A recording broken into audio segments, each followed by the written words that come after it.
24 साल की एक गरीब लड़की ने एक अमीर बूढ़े आदमी से शादी की और एक महीने बाद ही एक भयानक सच का पता चला। आइए इस दिलचस्प कहानी को सुनें। प्रिया सड़क के किनारे एक बड़े पेड़ के नीचे गिरी हुई पत्तियों को झाड़ू से साफ कर रही थी। सुबह की पहली किरणें पत्तियों के बीच से छनकर उसके काले लंबे बालों पर पड़ रही थीं, जो उसकी गर्दन के पीछे बड़े करीने से बंधे हुए थे। उसके हाथ कठोर थे लेकिन फुर्तीले थे। हाड़ू का हर एक वार एक सरसराहट की आवाज पैदा कर रहा था, जो ग्रामीण सुबह की शांति को भंग कर रहा था। उसने सादे कपड़े पहने हुए थे, एक फीके रंग की लंबी आस्तीन वाली कमीज और एक मोटे कपड़े की सलवार। अपनी मुश्किल भरी जिंदगी के बावजूद प्रिया अपनी गोरी त्वचा और बड़ी बड़ी गोल आंखों से एक सुंदर आभा बिखेर रही थी, लेकिन उसकी आंखों में हमेशा एक उदासी छाई रहती थी, जैसे कि उनमें एक लंबी कहानी छिपी हो। गांव का एक छोटा लड़का दौड़ता हुआ आया और चहकती हुई आवाज में बोला, प्रिया दीदी, आज फिर इतनी जल्दी काम पर जा रही हो? आप कब वापस आओगी हमारे साथ खेलने के लिए? प्रिया धीरे से मुस्कुराई, झाड़ू नीचे रखकर लड़के के सिर पर हाथ फेरा। दीदी, पैसे कमाने जा रही है, तुम लोग घर पर अच्छे से रहना, ठीक है? जब दीदी के पास समय होगा तो मैं तुम लोगों को चित्र बनाना सिखाऊंगी। लड़का सिर हिलाकर भाग गया। प्रिया उसे देखती रही।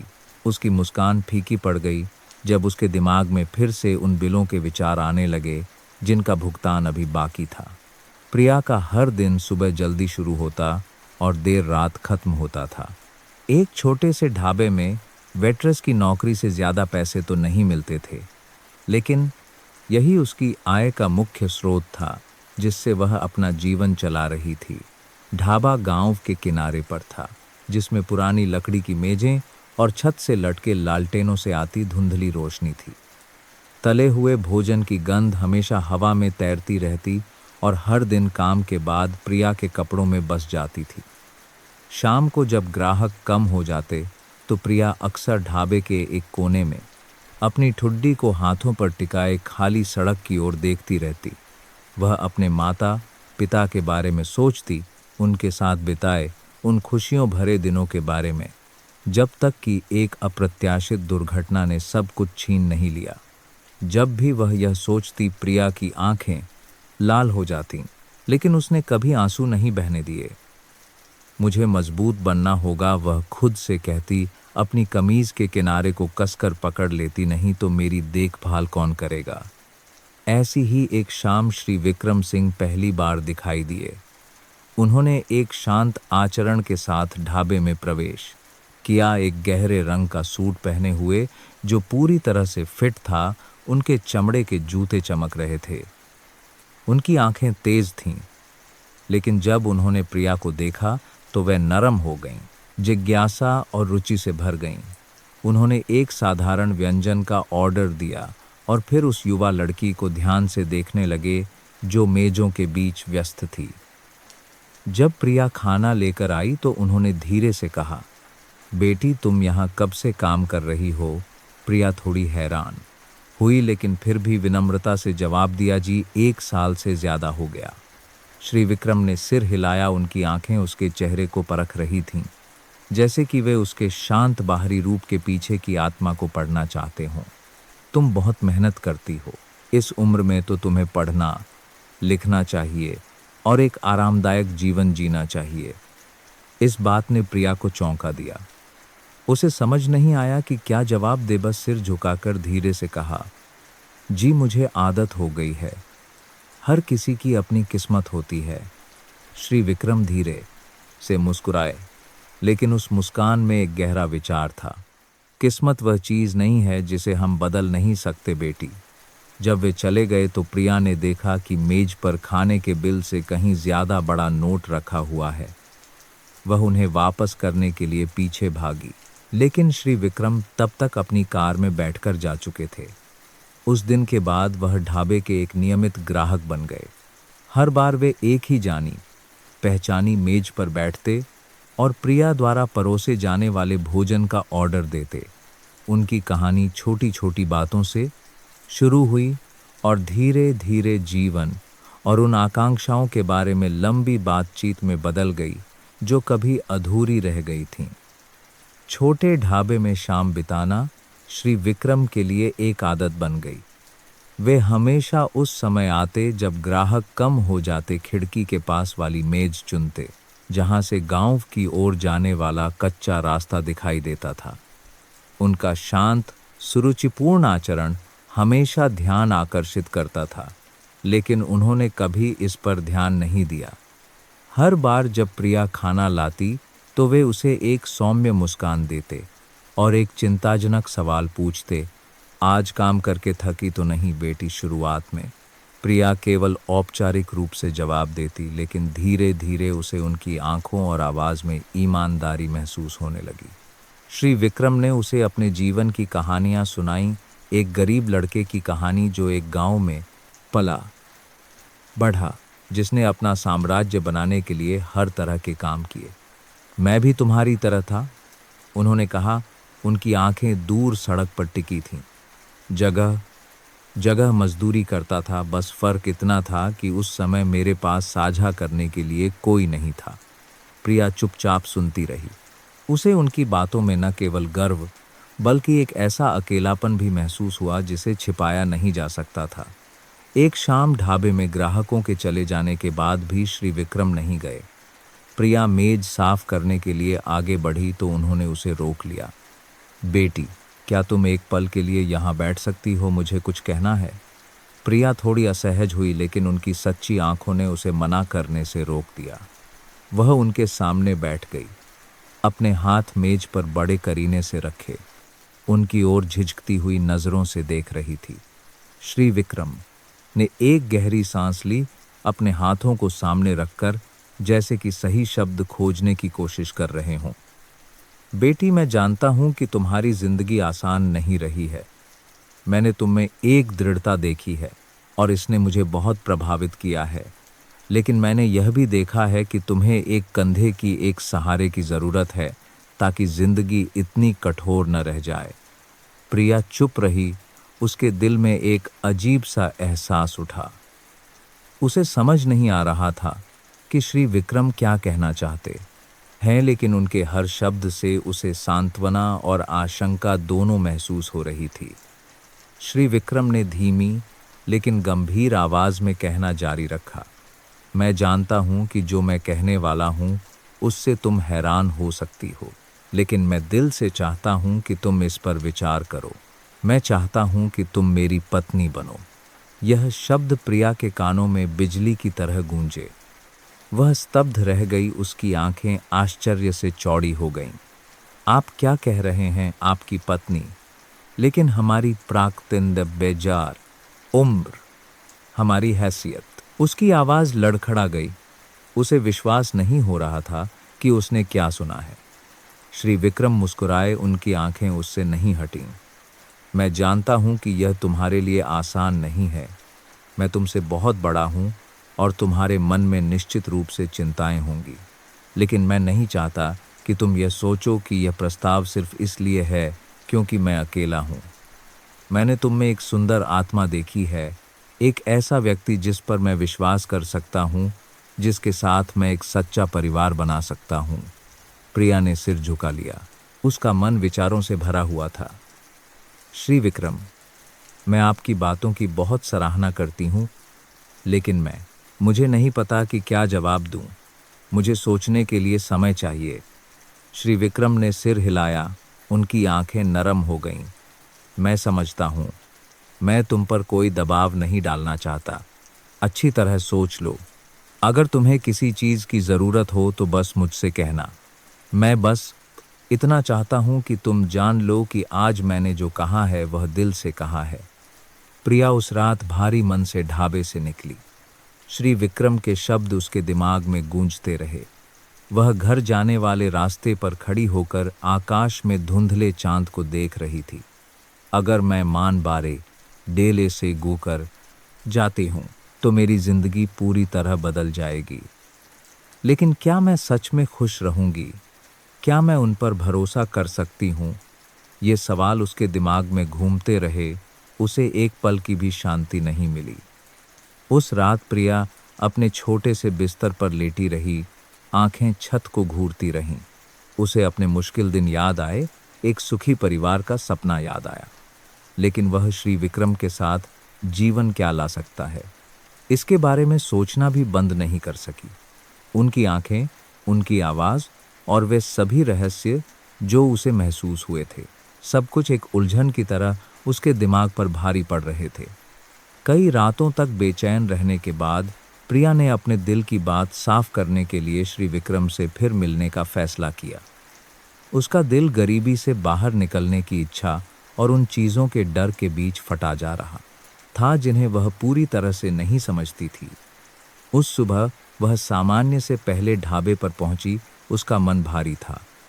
जब श्री विक्रम अपने शांत आचरण और दयालु आंखों के साथ दिखाई दिए तो प्रिया आगे बढ़ी। अपने कांपते हाथों को छिपाने के लिए अपनी साड़ी का पल्लू कसकर पकड़ लिया। श्री विक्रम, मैंने अच्छी तरह सोच लिया है, उसने शुरू किया। उसकी आवाज़ थोड़ी कांप रही थी, लेकिन आंखें दृढ़ थीं। अगर आपकी बात सच्ची है तो मैं सहमत हूँ, लेकिन मेरी एक शर्त है। मैं आपके बारे में, आपके जीवन के बारे में और आगे मेरा क्या इंतज़ार कर रहा है, इसके बारे में सब कुछ जानना चाहती हूँ। श्री विक्रम की आंखों में आश्चर्य की एक झलक दिखाई दी, लेकिन फिर एक हल्की सी मुस्कान आई। मैं जानता था कि तुम एक बुद्धिमान और सतर्क लड़की हो।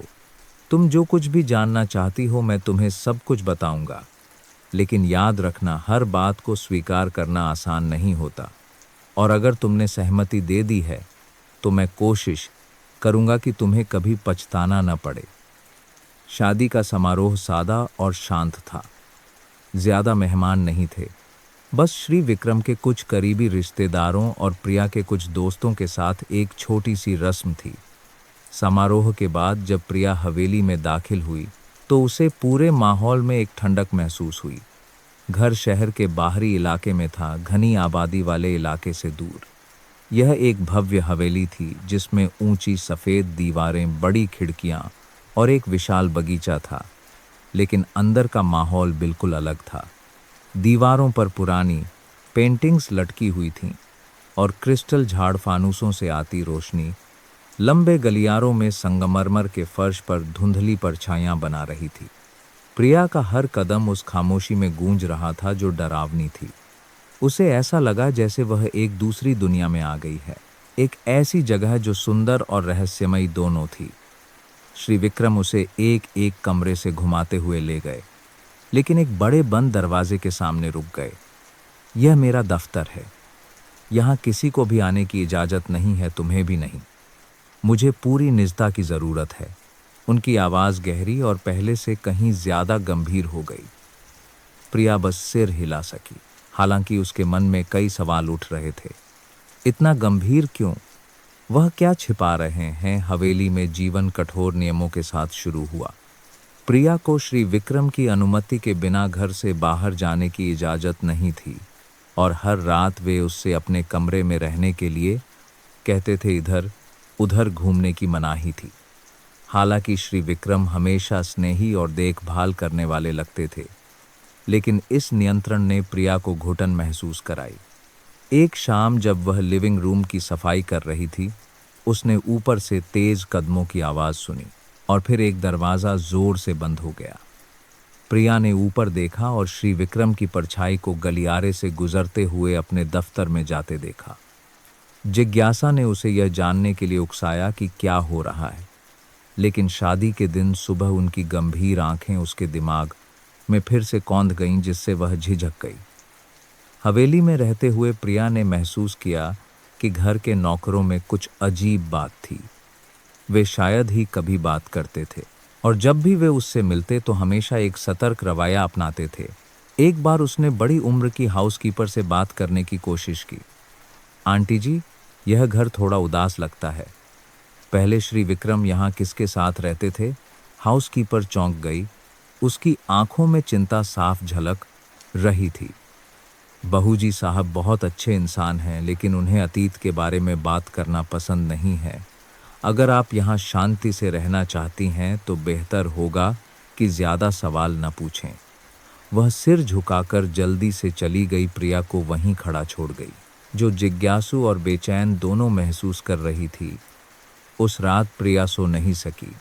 तहखाने से आती अजीब आवाज़ों ने उसे चौंका दिया। पहले तो उसने सोचा कि यह सिर्फ छोटे जानवरों की आवाज़ है या दरारों से आती हवा की आवाज़ है, लेकिन आवाज़ नियमित थी, जैसे कोई इंसान चल रहा हो। प्रिया ने उठने का फैसला किया, धीरे से दरवाज़ा खोला और अंधेरे गलियारे में बाहर निकल गई। उसका दिल जोर जोर से धड़क रहा था जब वह तहखाने की ओर जाने वाली सीढ़ियों की ओर बढ़ी।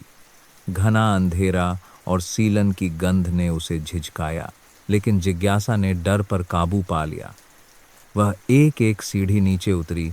उसके हाथ में टॉर्च की रोशनी आसपास की दीवारों पर पड़ रही थी, जिससे धूल से ढकी अलमारियों और बड़े लकड़ी के बक्से दिखाई दे रहे थे। प्रिया ने एक बक्सा खोला। उसके अंदर पुरानी डायरियां और कागज थे।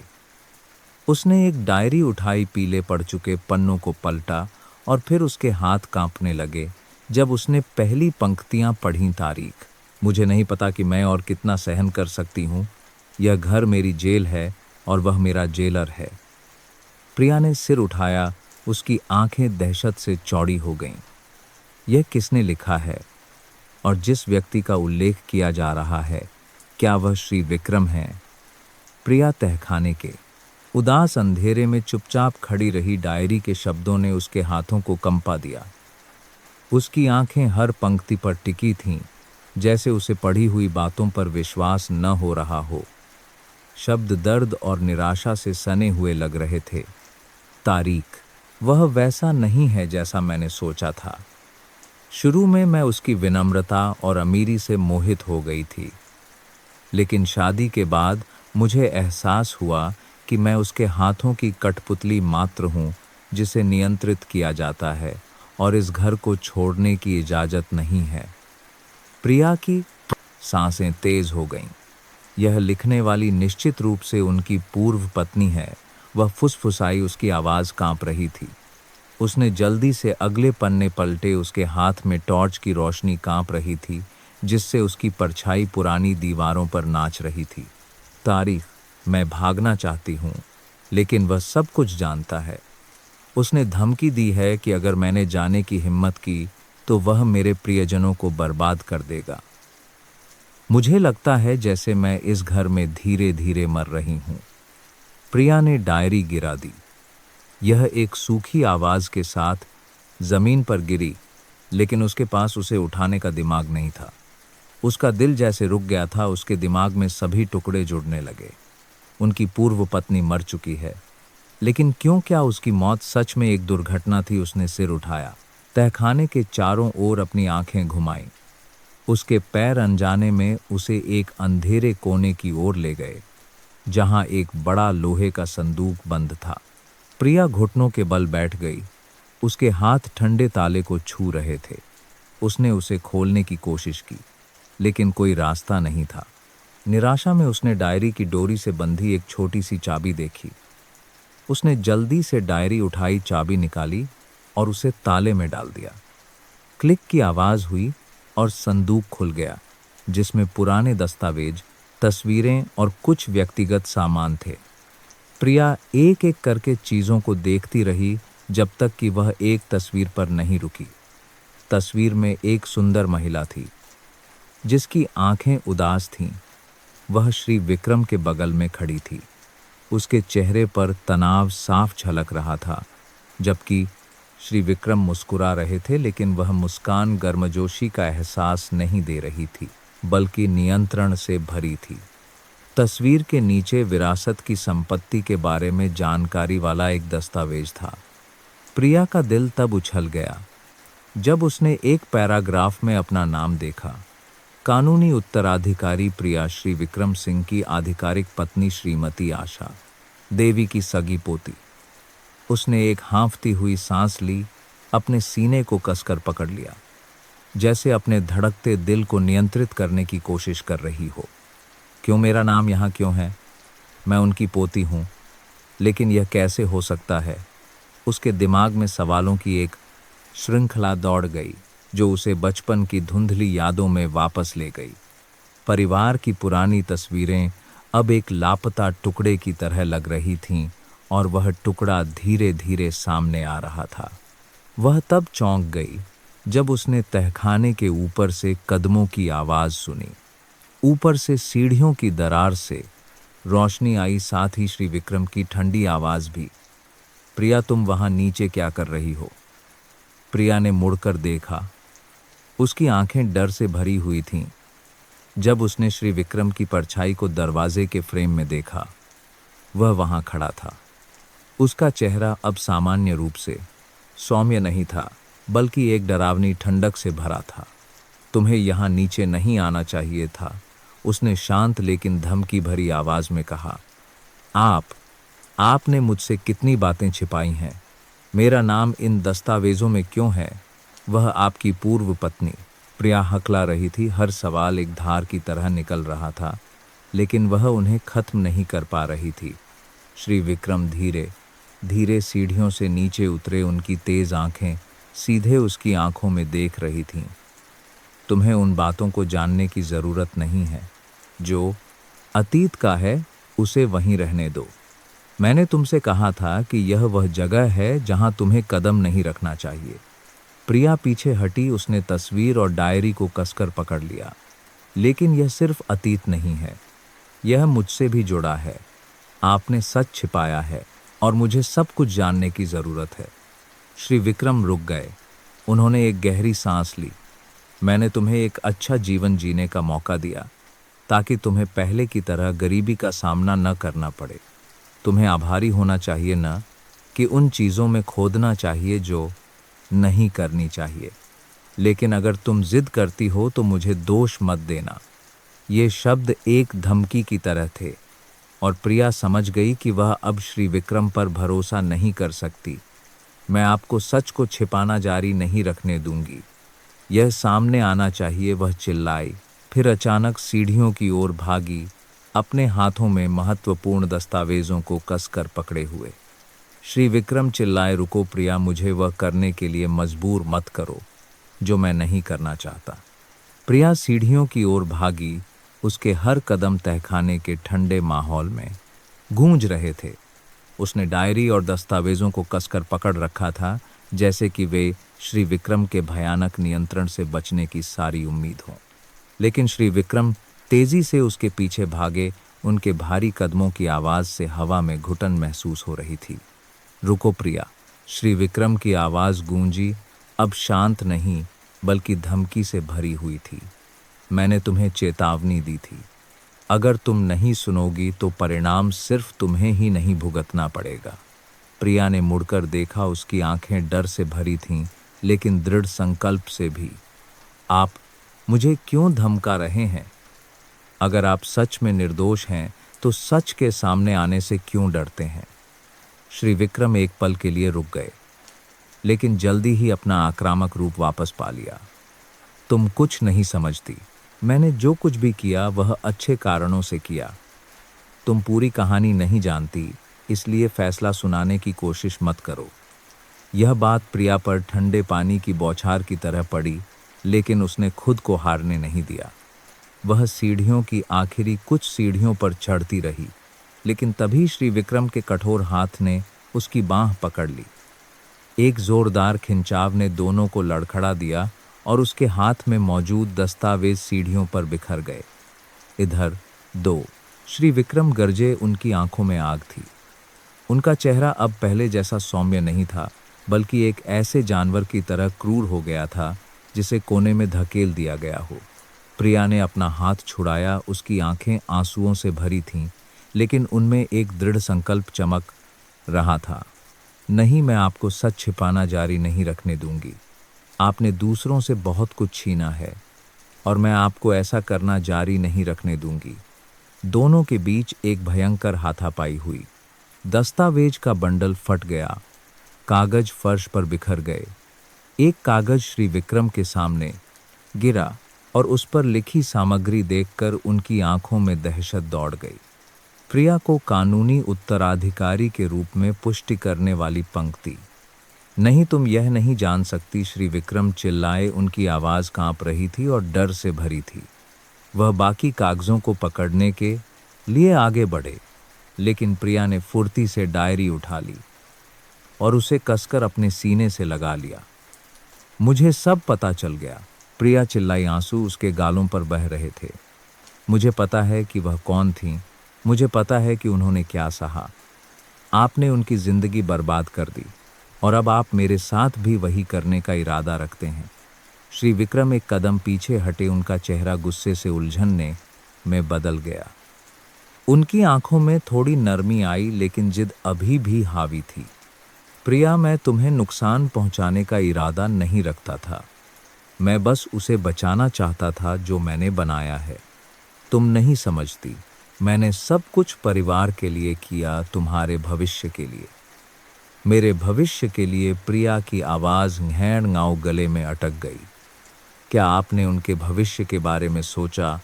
वह दुख में जीती रहीं, आपके द्वारा नियंत्रित की गईं और अंत में बिना किसी के सच जाने मर गईं। आप इसे सुरक्षा कहते हैं? श्री विक्रम चुप हो गए, उनके कंधे झुक गए, जैसे कि प्रिया के शब्दों ने उस सारे सच को उजागर कर दिया हो जिसे वे हमेशा दफनाने की कोशिश करते रहे। लेकिन फिर वे सीधे खड़े हो गए, उनकी आंखों में एक दृढ़ संकल्प चमक उठा। तुम नहीं समझती, वह वैसी आदर्श इंसान नहीं थी जैसा तुम सोचती हो। कुछ बातें हैं जो तुम कभी नहीं जान पाओगी। तो बताइए, प्रिया चिल्लाई, उसकी लाल आंखें सीधे उनकी ओर देख रही थीं। सब कुछ बताइए, मैं सब कुछ आपसे सुनना चाहती हूँ, आपसे ही, ना कि झूठ या छिपाने के लिए गढ़ी गई कहानियाँ। तहखाने में हवा जैसे थम गई। श्री विक्रम ने एक गहरी सांस ली, प्रिया को देखते हुए। उनकी आंखों में अब आक्रामकता नहीं थी, बल्कि एक गहरी थकान थी। अगर मैं बताता हूं तो तुम्हें वादा करना होगा कि तुम मुझे बर्बाद नहीं करोगी। मैंने जो कुछ भी किया उसके पीछे एक कारण था। प्रिया ने उन्हें देखा, उसका मन विरोधाभासों से भरा था। उसे नहीं पता था कि क्या वह उन पर एक बार फिर भरोसा कर सकती है, लेकिन वह जानती थी कि सच जानने का यही एकमात्र मौका है। उसने धीरे से सिर हिलाया, उसकी आंखें अभी भी उन पर टिकी थीं। बोलिए, मैं सुन रही हूं। श्री विक्रम ने फर्श पर बिखरे कागजों को देखा, फिर मुड़कर तहखाने के कोने में रखी पुरानी लकड़ी की कुर्सी की ओर धीरे धीरे चले। वह बैठ गए, उनकी आंखें दूर शून्य में देख रही थीं, जैसे कि वह उस कहानी को फिर से बताने के लिए यादें इकट्ठा करने की कोशिश कर रहे हों जिसे उन्होंने इतने सालों तक छिपाए रखा था। तुम सोचती हो कि इस त्रासदी के लिए मैं ही एकमात्र जिम्मेदार हूं, लेकिन तुम गलत हो प्रिया, पूरी तरह से गलत हो। श्री विक्रम ने सिर झुकाया, उनके पतले हाथ एक दूसरे से गूंथे हुए थे। उनकी उंगलियां थोड़ी कांप रही थीं, जैसे वे किसी अदृश्य दबाव को झेल रहे हों। तहखाने का माहौल इतना शांत था कि प्रिया को उनकी भारी सांसें भी साफ सुनाई दे रही थीं। उसके हाथ में टॉर्च की धुंधली रोशनी श्री विक्रम के चेहरे पर पड़ रही थी, जिससे उनके माथे पर गहरी झुर्रियां और उनकी धुंधली आंखें दिखाई दे रही थीं जो थकान से भरी थीं। मैंने कभी नहीं सोचा था कि मुझे यह कहानी फिर से बतानी पड़ेगी, लेकिन तुम बहुत आगे बढ़ चुकी हो प्रिया। शायद तुम्हें सच जानने की ज़रूरत है। उनकी आवाज़ गहरी और खुरदरी थी। अब पहले जैसी आक्रामकता नहीं थी, बल्कि एक भारी उदासी थी। मेरी पूर्व पत्नी आशा वैसी कमज़ोर महिला नहीं थी जैसा तुम सोचती हो। वह मजबूत, बुद्धिमान और महत्वाकांक्षी थीं, लेकिन यही महत्वाकांक्षाएं त्रासदी का कारण बनी। प्रिया चुपचाप खड़ी रही, उसकी आंखें उनसे नहीं हटीं। आपका क्या मतलब है? मैंने उनकी डायरी पढ़ी है। उन्होंने जो लिखा है उससे पता चलता है कि उन्होंने बहुत दुख सहा है। आप इस बात से इनकार नहीं कर सकते। उसकी आवाज़ कांप रही थी, लेकिन उसकी आंखें अभी भी दृढ़ थीं, जैसे वह उनके हर शब्द का सामना करना चाहती हो। श्री विक्रम ने सिर उठाया, उनकी आंखें प्रिया की आंखों से मिलीं। वह डायरी सही है, लेकिन यह सच का केवल एक हिस्सा है। तुम सोचती हो कि मैं उसे नियंत्रित करने वाला था, कि मैंने उसे दुख दिया, लेकिन तुम नहीं जानती कि आशा ने भी अपनी महत्वाकांक्षाओं की रक्षा के लिए भयानक काम किए थे। प्रिया ने भौहें सिकोड़ लीं, उसका मन विरोधाभासों से भर गया। आपका क्या मतलब है? कैसी महत्वाकांक्षाएं? श्री विक्रम ने एक गहरी सांस ली, जैसे खुद को शांत करने के लिए। वह हमेशा सब कुछ हासिल करना चाहती थीं, संपत्ति, प्रतिष्ठा और इस परिवार में सत्ता। मैं इस बात से इनकार नहीं करता कि मैंने उसे नियंत्रित करने की कोशिश करके गलती की, लेकिन मैंने ऐसा इसलिए किया क्योंकि मैं डरता था। मुझे डर था कि अगर वह सब कुछ हासिल कर लेती जो वह चाहती थी तो यह परिवार नष्ट हो जाएगा। प्रिया ने डायरी को अपने हाथों में कसकर पकड़ लिया। उसकी आवाज़ भावनाओं से टूट रही थी, लेकिन यह उसे कैद में महसूस कराने के आपके कृत्य को सही नहीं ठहराता। उसे स्वतंत्रता का अपना जीवन जीने का अधिकार होना चाहिए था। मैं अपनी गलतियों से इनकार नहीं करता, प्रिया, श्री विक्रम ने दबी हुई आवाज में कहा। उनकी आंखें लाल हो थीं। लेकिन तुम्हें समझना होगा, मैं भी बस एक इंसान हूं। मेरे भी डर हैं, कमजोरियां हैं, और ये सब कुछ खोने के डर से शुरू हुए। दोनों कुछ सेकंड के लिए चुप हो गए। माहौल फिर से शांत हो गया। प्रिया ने एक गहरी सांस ली। उसकी आंखें नरम हो गईं। अगर आपको सच में पछतावा है तो आपने सब कुछ क्यों छिपाया? आपने शुरू से ही सच क्यों नहीं स्वीकार किया? श्री विक्रम फीकी हंसी हंसे, एक ऐसी मुस्कान जो व्यंग्यात्मक और दर्दनाक दोनों थी।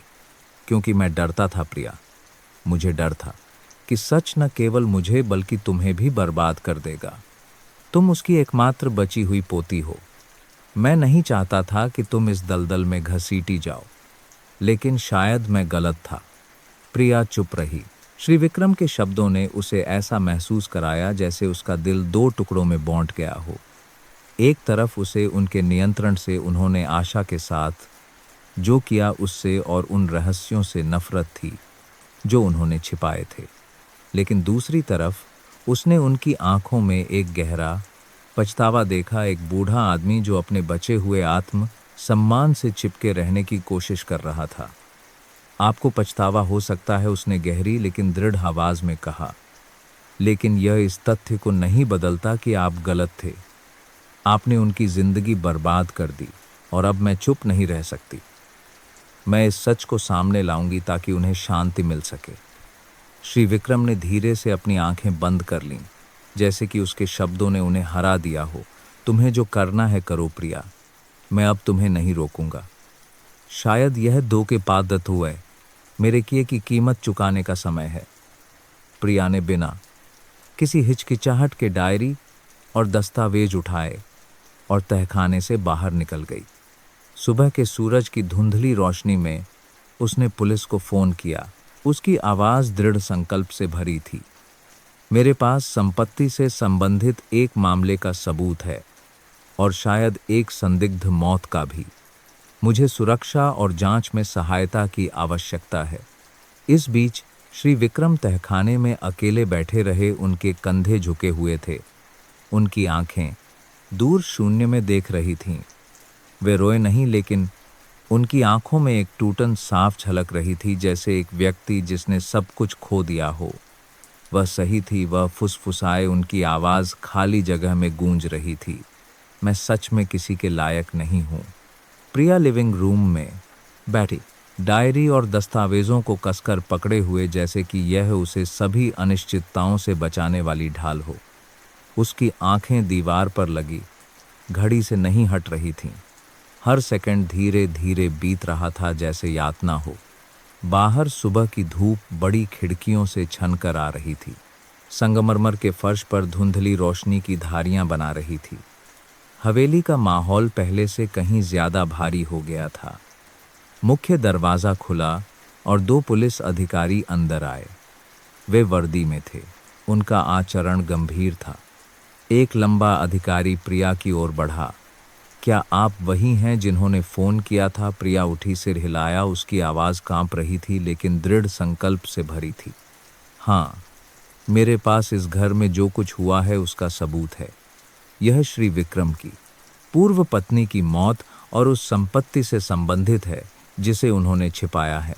उसके साथ आया युवा अधिकारी प्रिया को शक की नज़र से देख रहा था। क्या आप सुनिश्चित हैं कि आप जो कह रही हैं वह सच है? यह एक बहुत गंभीर आरोप है। निश्चित रूप से, प्रिया ने डायरी और दस्तावेजों को मेज पर रखते हुए कहा, उसमें लिखे शब्दों की ओर इशारा करते हुए। यह श्रीमती आशा श्री विक्रम की पूर्व पत्नी की डायरी है। इसमें लिखा है कि उन्होंने क्या सहा, और मुझे यह भी सबूत मिला है कि उन्होंने उनकी और मेरी संपत्ति छिपाई है।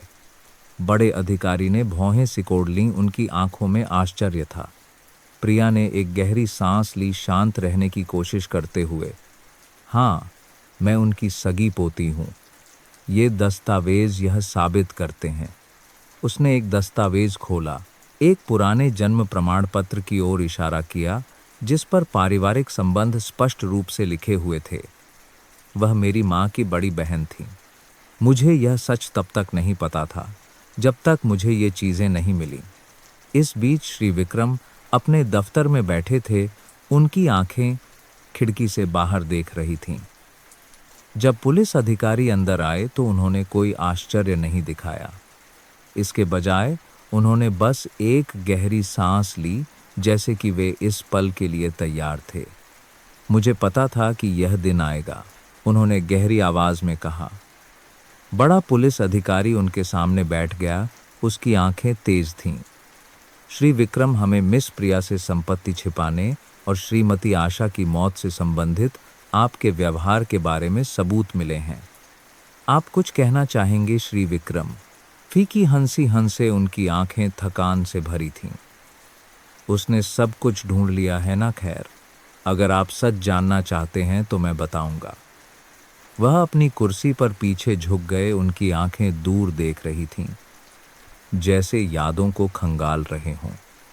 आशा एक मजबूत, महत्वाकांक्षी महिला थीं, लेकिन हम एक दूसरे के लिए नहीं बने थे।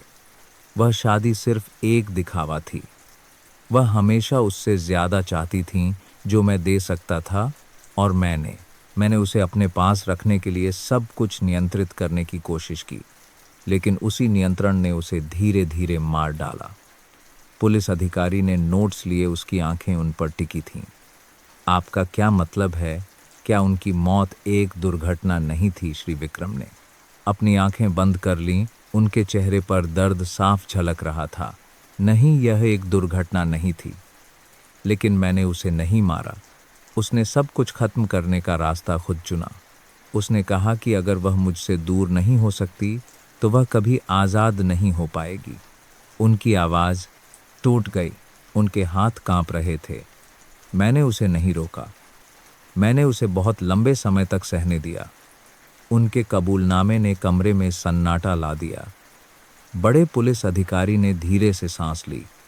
क्या आप जानते हैं कि आपका व्यवहार गलत था? आपने न केवल उसे नियंत्रित किया, बल्कि उसकी संपत्ति का भी दुरुपयोग किया। श्री विक्रम ने सिर हिलाया। उनकी आंखों में आंसू थे। मुझे पता है, लेकिन जब वह चली गई तो मेरे पास कोई दूसरा रास्ता नहीं था। मुझे डर था कि सब कुछ ढह जाएगा। मुझे अपने अपराध का सामना करने से डर लगता था। जब श्री विक्रम से पूछताछ की जा रही थी, प्रिया लिविंग रूम में अकेली बैठी थी। श्री विक्रम के हर शब्द उसके दिमाग में गूंज रहे थे। उसे लगा कि उसका दिल भारी हो गया है।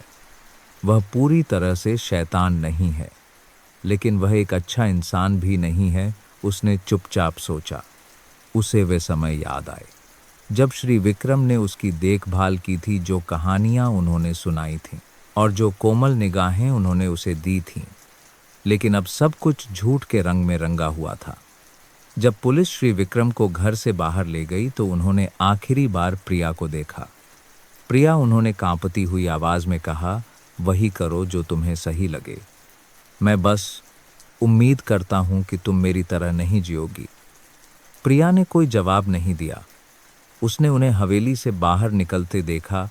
उसका मन हजारों भावनाओं से भरा था, जिन्हें वह नाम नहीं दे सकती थी।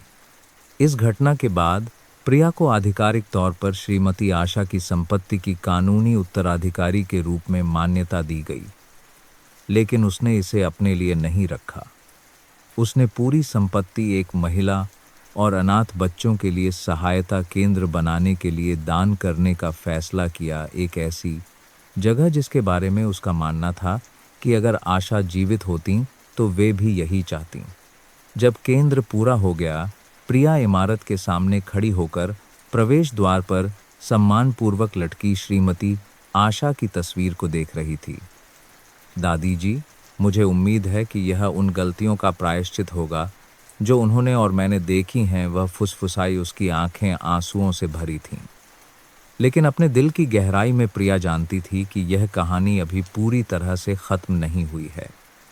उसने खुद से पूछा कि क्या उसने सही किया, क्या सच वाकई पूरी तरह से सामने आ गया है, या अभी भी कुछ ऐसा है जो वह नहीं जानती। श्री विक्रम की गिरफ्तारी को 1 साल बीत चुका था। प्रिया ने विरासत में मिली पूरी संपत्ति महिलाओं और अनाथ बच्चों के लिए एक सहायता केंद्र बनाने में लगा दी। केंद्र का नाम आशा की किरण रखा गया, श्रीमती आशा की याद में, जिनके साथ प्रिया को हमेशा एक विशेष जुड़ाव महसूस होता था, भले ही वे कभी नहीं मिली थीं।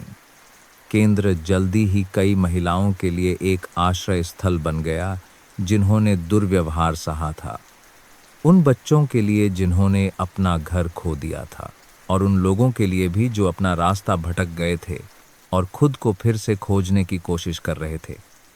प्रिया अब पहले जैसी भोली भाली लड़की नहीं रही थी।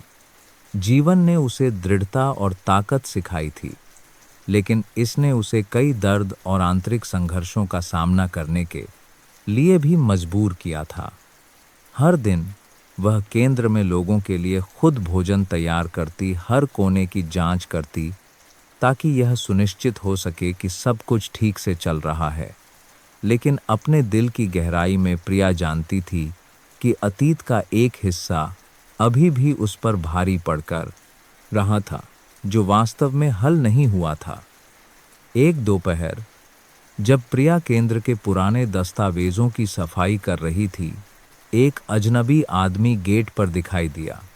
उसने एक अच्छी तरह से सिला हुआ सूट पहना था। उसका चेहरा तराशा हुआ था, उसकी आंखें तेज थीं, लेकिन उनमें एक रहस्यमयी आभा थी। उसने धीरे से दरवाज़ा खटखटाया।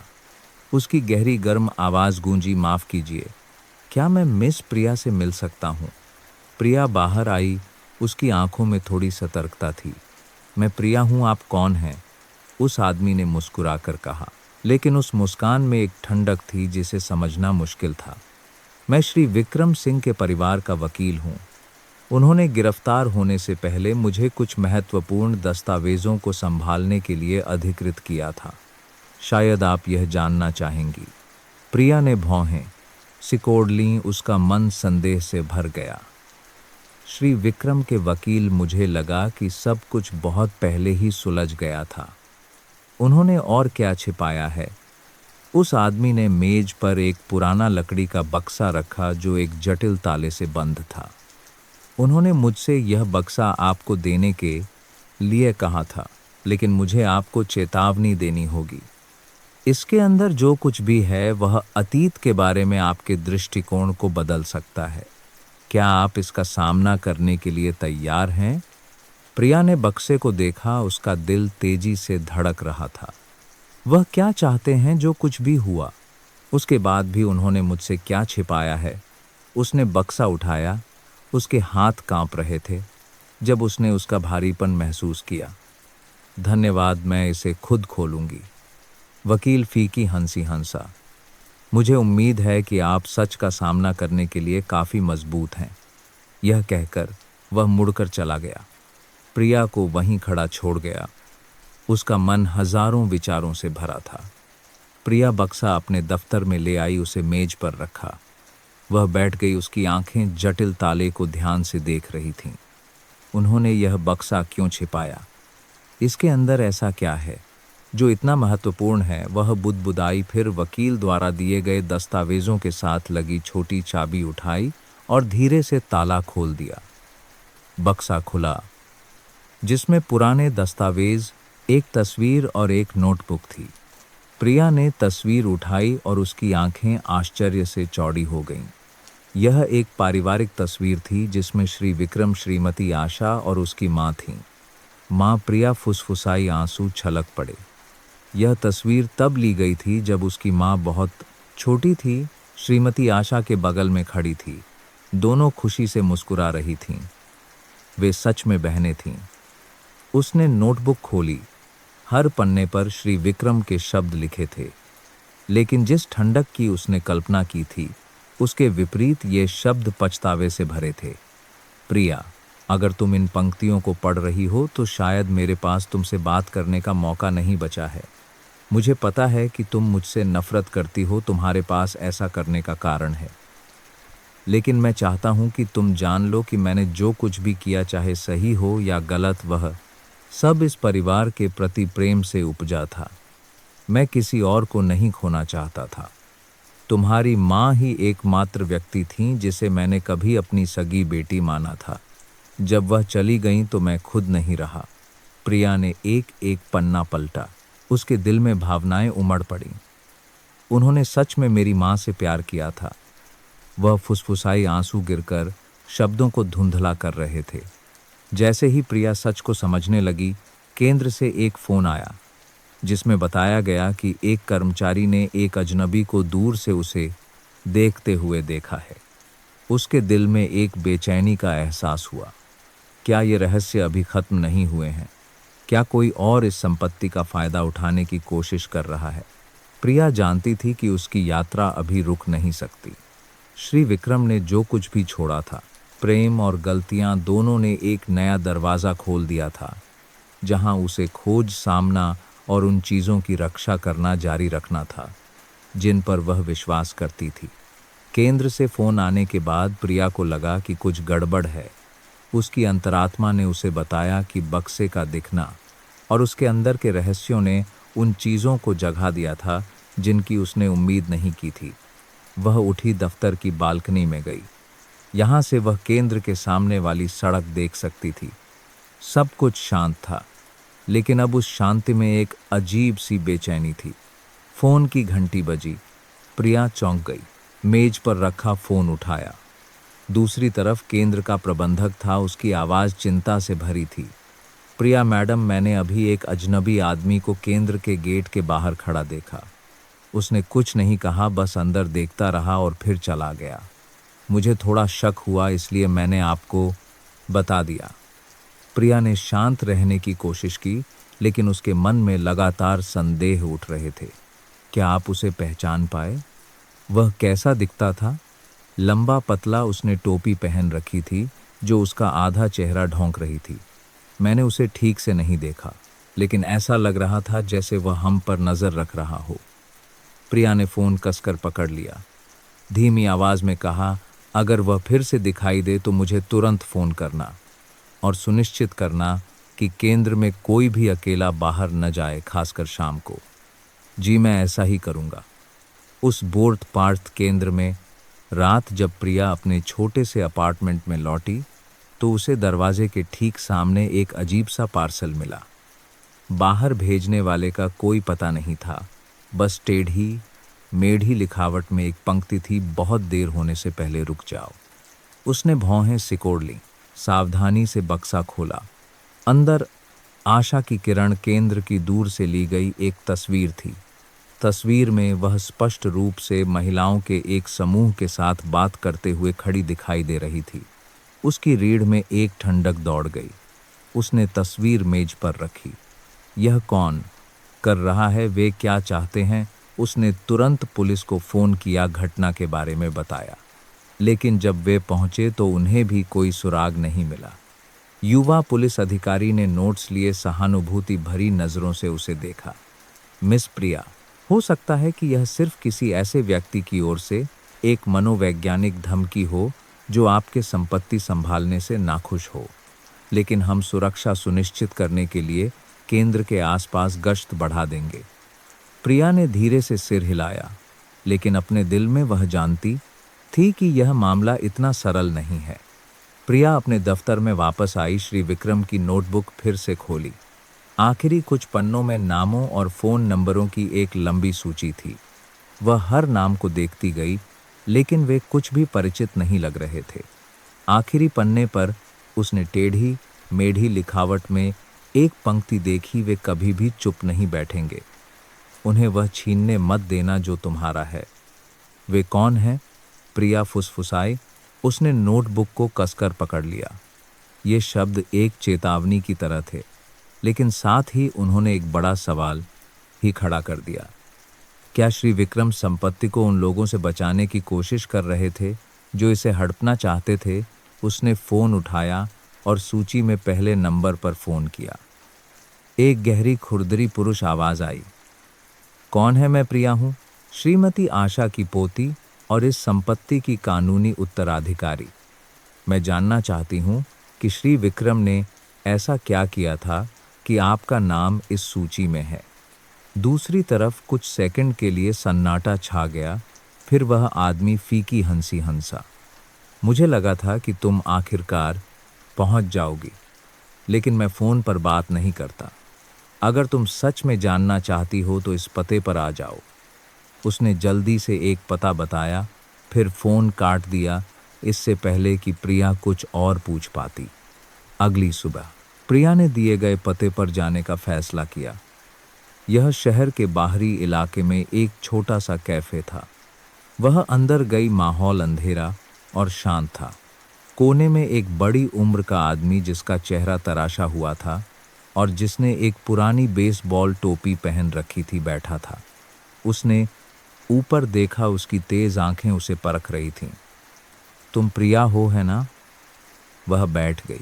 उसकी आंखें उस पर टिकी थीं। आप कौन हैं और आपका नाम श्री विक्रम की सूची में क्यों है? उस आदमी ने मुस्कुराकर एक सिगरेट निकाली और उसे जलाया। मैं सब कुछ टूटने से पहले श्री विक्रम के लिए काम करता था। उन्होंने अपना साम्राज्य प्रतिभा से नहीं बल्कि दूसरों को कुचल कर बनाया था। उनके बहुत सारे दुश्मन थे और मुझे लगता है कि अब वे तुम्हें निशाना बना रहे हैं। वे दुश्मन कौन हैं?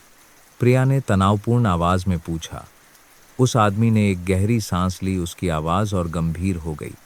वे लोग हैं जिन्हें उसने लूटा, बर्बाद किया ताकि वह सब हासिल कर सके जो वह चाहता था।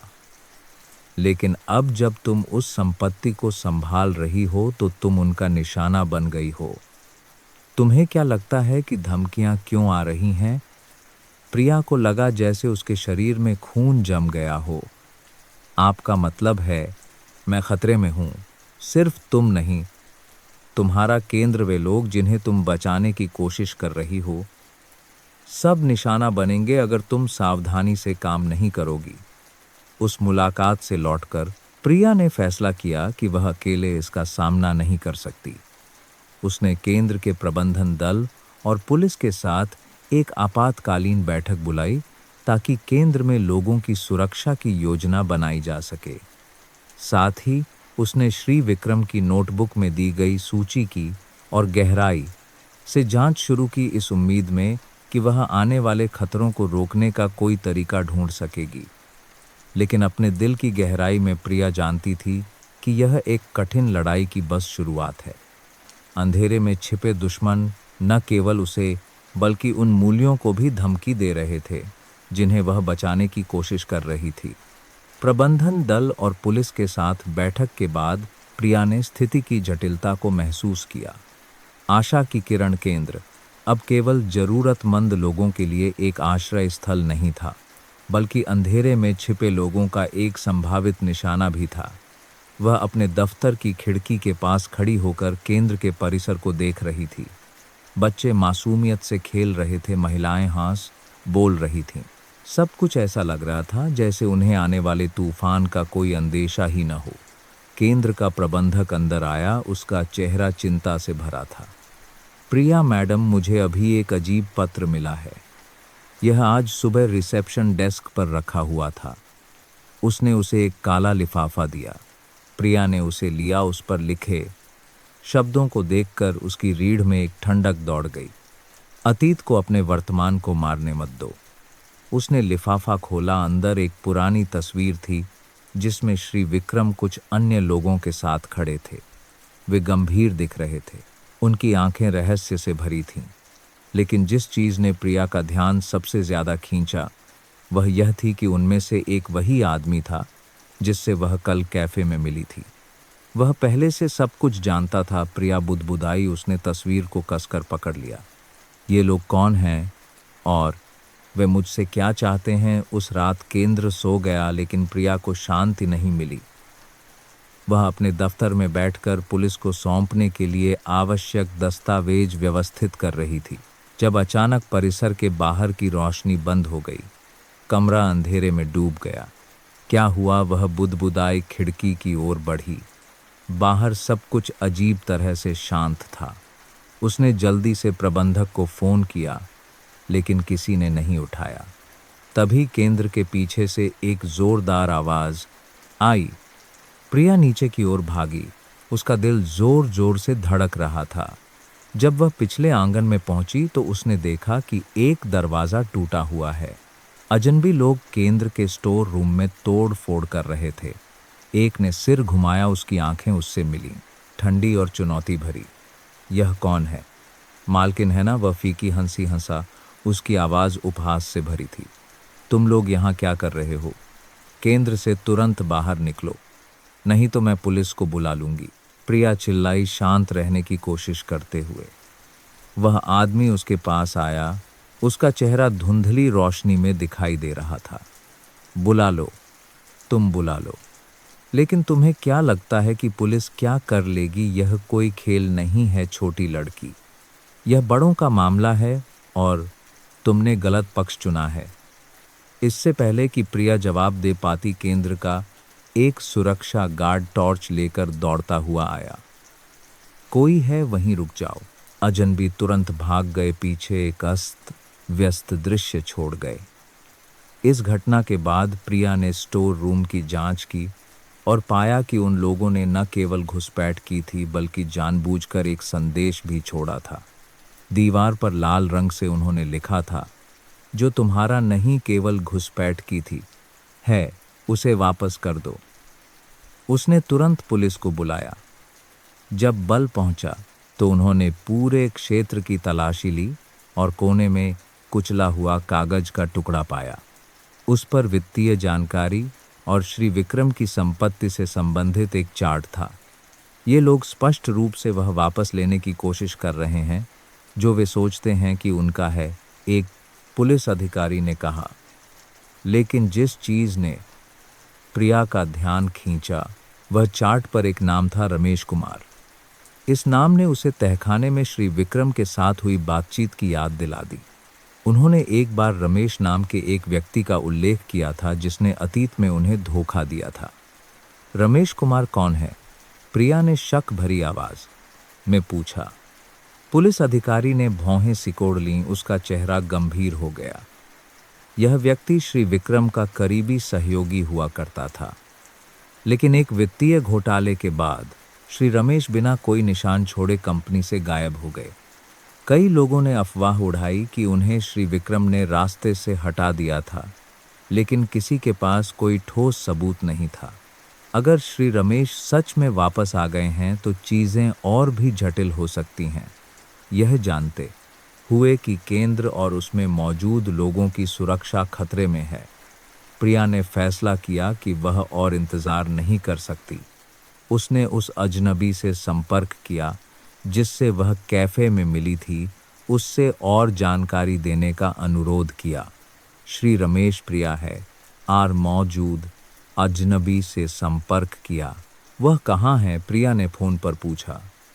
क्या तुम सच में उनसे मिलना चाहती हो? उनसे निपटना आसान नहीं है, उस आदमी ने चेतावनी दी। निश्चित रूप से, प्रिया ने दृढ़ आवाज़ में जवाब दिया। अगर वह इस सब का हिस्सा हैं तो मुझे सच जानना होगा। कुछ दिनों बाद प्रिया को बाहरी इलाके में एक सुनसान घर में ले जाया गया। उस आदमी ने दरवाज़ा खोला और उसे अंदर ले गया। अंदर एक बड़ी उम्र का आदमी एक पुरानी लकड़ी की कुर्सी पर बैठा था। उसकी तेज आंखें उसे देख रही थीं। तुम प्रिया हो? उस आदमी ने गहरी, अधिकारपूर्ण आवाज़ में कहा। हाँ, और आप रमेश कुमार हैं? प्रिया ने पूछा। उसकी आंखें उस पर टिकी थीं। श्री रमेश ने धीरे से सिर हिलाया, एक टेढ़ी मुस्कान के साथ। तुम जितना मैंने सोचा था उससे ज्यादा बहादुर लगती हो, लेकिन बहादुरी ही काफी नहीं है लड़की। तुम उस चीज को पकड़े हुए हो जिसे बहुत से लोग चाहते हैं, और मेरा विश्वास करो, उनमें से किसी की भी नीयत अच्छी नहीं है। आप श्री विक्रम की संपत्ति के बारे में बात कर रहे हैं या कुछ और? श्री रमेश फीकी हंसी हंसे। उनकी तेज आंखें सीधे उसकी ओर देख रही थीं। दोनों। लेकिन सवाल यह है कि क्या तुम उसे बचाने के लिए वह सब कुछ कुर्बान करने को तैयार हो जो तुम्हारे पास है? प्रिया को अपनी रीढ़ में ठंडक महसूस हुई। यह मुलाकात सिर्फ जवाब खोजने के लिए नहीं थी, बल्कि एक चेतावनी भी थी कि वह एक ऐसी लड़ाई में उतर चुकी है जिससे पीछे हटना नामुमकिन है। सुनसान घर का कमरा एक पुराने फिलामेंट बल्ब की पीली रोशनी में डूबा हुआ था। श्री रमेश कुमार एक अधिकारपूर्ण और थोड़ी थकी हुई मुद्रा के साथ प्रिया को ध्यान से देख रहे थे, जैसे वे उसके विचारों को पढ़ने के लिए उसकी आत्मा में झांकना चाहते हों। प्रिया उनके सामने खड़ी थी, अपने मन को स्थिर रखने की कोशिश कर रही थी। हालांकि उसका दिल तूफानी लहरों से उथल पुथल था। मिस प्रिया, श्री रमेश ने गहरी लेकिन तेज आवाज में कहा, तुम्हें लगता है कि तुम उस चीज की रक्षा कर सकती हो जो श्री विक्रम ने छोड़ी है? श्रीमती आशा की पोती है ना?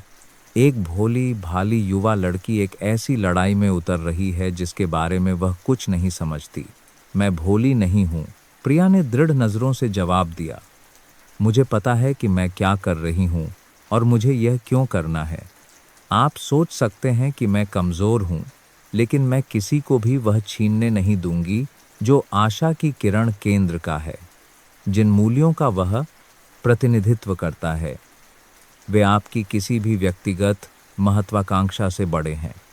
श्री रमेश फीकी हंसी हंसे आगे की ओर झुकते हुए, तुम सच में सोचती हो कि तुम सही काम कर रही हो? क्या तुम जानती हो कि वह संपत्ति न केवल दूसरों के दर्द पर बनी है, बल्कि कई जिंदगियों के विनाश का स्रोत भी है? श्री विक्रम ने उन्हें पाने के लिए क्या किया? क्या तुम सच में जानती हो? मुझे पता है, प्रिया ने धीमी लेकिन दृढ़ आवाज में जवाब दिया। मुझे पता है कि श्री विक्रम आदर्श नहीं थे और उन्होंने गलतियां की थीं, लेकिन मैं यह भी जानती हूं कि उन्हें पछतावा था, और मैं यहां उन गलतियों को सुधारने के लिए हूं, उनसे भागने के लिए नहीं। श्री रमेश एक पल के लिए चुप हो गए। उनकी तेज आंखों में आश्चर्य जैसी कोई चीज दिखाई दी। तुम सच में बहादुर हो, उन्होंने धीमी आवाज में कहा, लेकिन बहादुरी तुम्हें उन दूसरों से नहीं बचा सकती जो तुम्हें निशाना बना रहे हैं। तुम्हें लगता है कि तुम उनका मुकाबला कर सकती हो। कुछ सेकंड की खामोशी के बाद श्री रमेश ने आगे कहा, मैं श्री विक्रम का सहयोगी हुआ करता था। हमने सब कुछ एक साथ शून्य से बनाया था, लेकिन जब सत्ता और पैसा आया तो वह बदल गया। तुम जो जानती हो वह सिर्फ सतह है। क्या तुम जानती हो कि उसने किसके साथ सहयोग किया था? निगम भूमिगत संगठन। तुम्हें लगता है कि उसकी संपत्ति सिर्फ व्यक्तिगत प्रयास का परिणाम है। प्रिया को लगा जैसे उसका दिल बैठ गया हो। मुझे पता है कि वह आदर्श इंसान नहीं थे, लेकिन मैं जो चाहती हूँ वह इस संपत्ति को एक अच्छी चीज में बदलना है, ना कि अतीत की गलतियों को जारी रखना। श्री रमेश हौंस पड़े, लेकिन उस हौंसी में कोई खुशी नहीं थी। तुम ऐसा चाह सकती हो, लेकिन दूसरे नहीं चाहते। मैं अकेला नहीं हूं, मुझसे ज्यादा शक्तिशाली, ज्यादा क्रूर लोग हैं, और अगर तुम झुकोगी नहीं तो वे चुप नहीं बैठेंगे। तुमने उन्हें कार्रवाई शुरू करते हुए देखा है ना? प्रिया को उन बार बार पीछा किए जाने, धमकी भरे पत्र और केंद्र में घुसपैठ करने वाले अजनबियों की याद आई। इन सब ने उसे एहसास दिलाया कि श्री पेट करने वाले, उनने सब ने एहसास दिलाया कि श्री कान रहे। रमेश की बात अतिशयोक्ति नहीं थी। तो आप मेरी मदद क्यों कर रहे हैं? उसने शक की नज़र से पूछा। आप चुप रह सकते थे और मुझे अकेले लड़ने दे सकते थे। श्री रमेश अपनी कुर्सी पर पीछे झुक गए। उनकी आंखें दूर देख रही थीं। मैं तुम्हारी मदद नहीं कर रहा हूँ। मैं बस नहीं चाहता कि सब कुछ इस तरह से खत्म हो। मैंने बहुत विनाश देखा है। तुम्हारे पास दो विकल्प हैं। प्रिया, श्री रमेश ने शांत लेकिन भारी आवाज में कहा, या तो सब कुछ छोड़ दो उन पार, लोगों को सब कुछ ले जाने दो और इस जगह से शांति से चली जाओ, या फिर तुम लड़ो, लेकिन लड़ने का मतलब उन खतरों का सामना करना है जिनकी तुम कल्पना भी नहीं कर सकती। प्रिया ने अपनी मुट्ठी भींच ली। उसकी आंखों में दृढ़ संकल्प की आग जल उठी। मैं हार नहीं मानूंगी। केंद्र में महिलाओं और बच्चों को मेरी जरूरत है। मैं उन्हें सिर्फ इसलिए अपना आश्रय खोने नहीं दे सकती क्योंकि मैं डरती हूं। तुम जितना मैंने सोचा था उससे ज्यादा जिद्दी हो, श्री प्लास्ट, रमेश ने मुस्कुराकर कहा, लेकिन उनकी आंखों में थोड़ी प्रशंसा थी। अगर तुमने यह रास्ता चुना है तो तैयार हो जाओ। यह सिर्फ संपत्ति की लड़ाई नहीं है, यह लोगों के दिलों की लड़ाई है। जिन लोगों का तुम सामना करोगी वे सिर्फ धमकाएंगे नहीं, वे तोड़ फोड़ करेंगे, धोखा देंगे और तुम्हें झुकाने के लिए हर संभव प्रयास करेंगे। तो मुझे क्या करना चाहिए? प्रिया ने उत्सुकता से पूछा।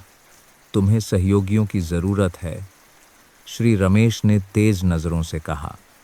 मैं तुम्हें उन लोगों की एक सूची दूंगा जिन्हें श्री विक्रम और उन लोगों ने नुकसान पहुंचाया था।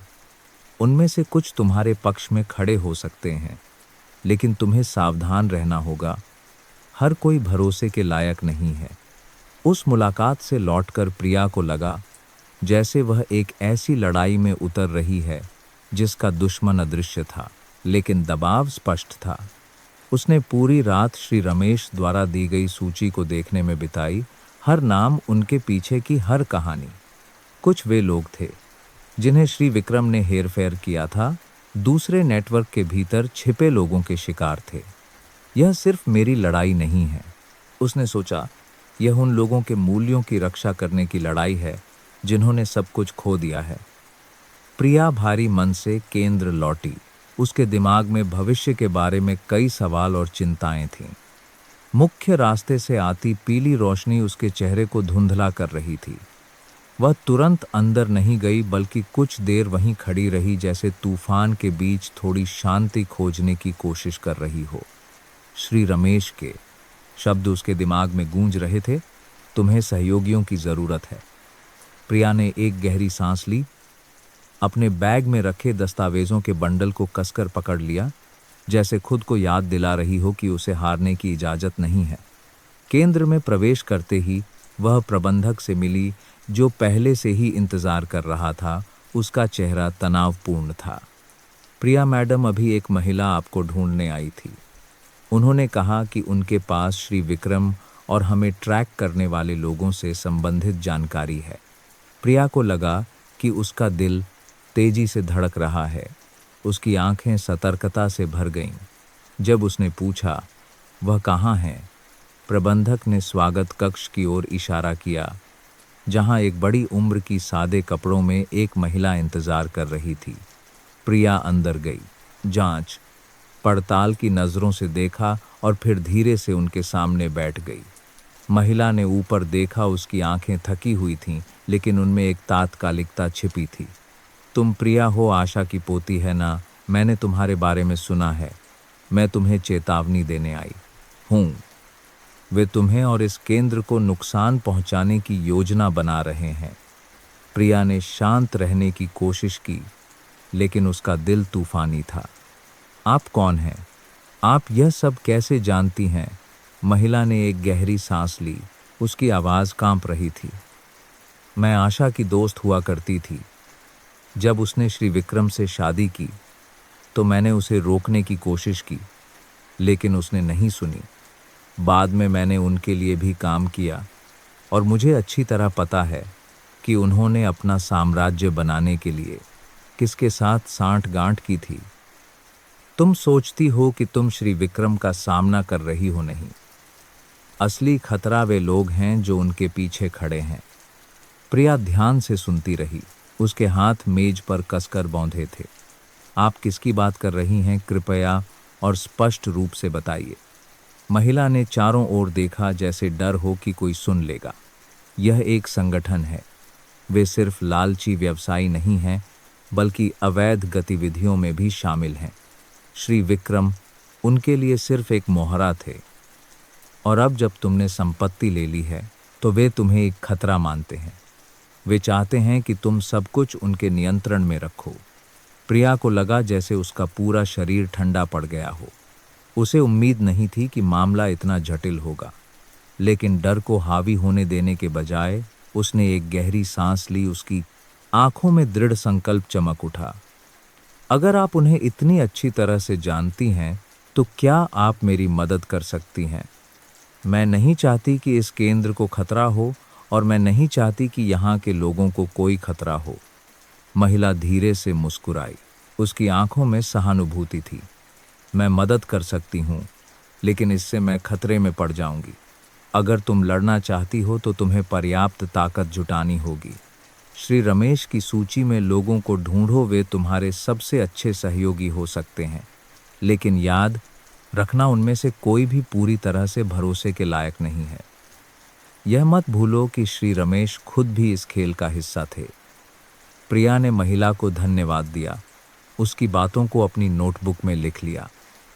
उसके जाने के बाद वह कमरे में बैठी रही। उसकी आंखें अपनी मेज पर रखी श्रीमती आशा की तस्वीर पर टिकी थीं। दादी जी, अगर आप जीवित होतीं तो निश्चित रूप से आप नहीं चाहती कि चीज़ें इस दिशा में जाएं। मैं वादा करती हूँ कि मैं केंद्र और उसके द्वारा प्रस्तुत मूल्यों की रक्षा के लिए हर संभव प्रयास करूँगी, उसने धीरे से कहा। उसकी आवाज़ गहरी लेकिन दृढ़ संकल्प से भरी थी। उस रात प्रिया सोई नहीं। उसने श्री रमेश की सूची के हर पन्ने को पलटा, उन नामों को फ़ोन किया जिन पर उसे लगा कि वह भरोसा कर सकती है। कुछ लोग मिलने के लिए तैयार हो गए, दूसरों ने उसका नाम सुनते ही फ़ोन काट दिया, लेकिन इससे वह तोत्साहित नहीं हुई। हर फ़ोन कॉल के साथ उसे लगा कि वह एक ऐसी टीम को इकट्ठा करने के करीब आ रही है जो उसे मंडरा रहे खतरों का सामना करने में मदद कर सकती है। अगली सुबह वह सूची में से एक ऐसी टीम को नाम से मिलने के लिए केंद्र से निकली। वह एक युवा महिला थी जो पहले श्री विक्रम द्वारा संचालित एक कंपनी में काम करती थी। जब प्रिया उस कैफ़े में पहुंची जहां उन्होंने मिलने का समय तय किया था, तो उसने महसूस किया कि वह महिला पहले से ही इंतज़ार कर रही थी।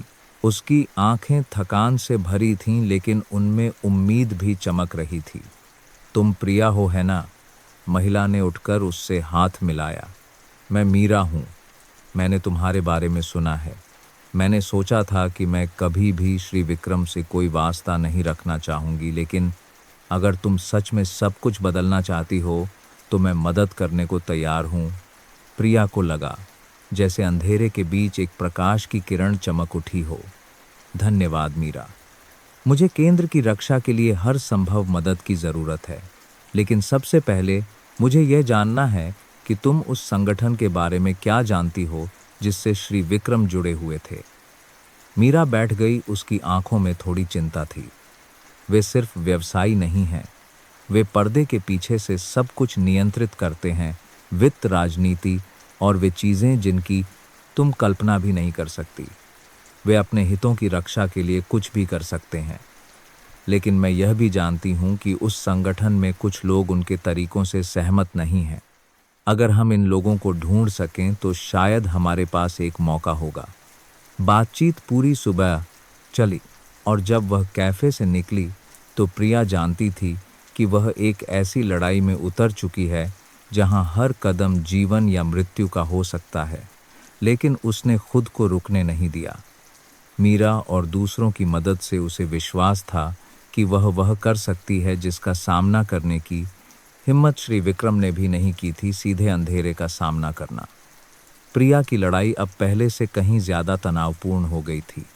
मीरा से मुलाकात के बाद उसे उम्मीद की एक किरण महसूस हुई, लेकिन साथ ही यह भी समझ गई कि आगे का रास्ता अनपेक्षित खतरों से भरा होगा।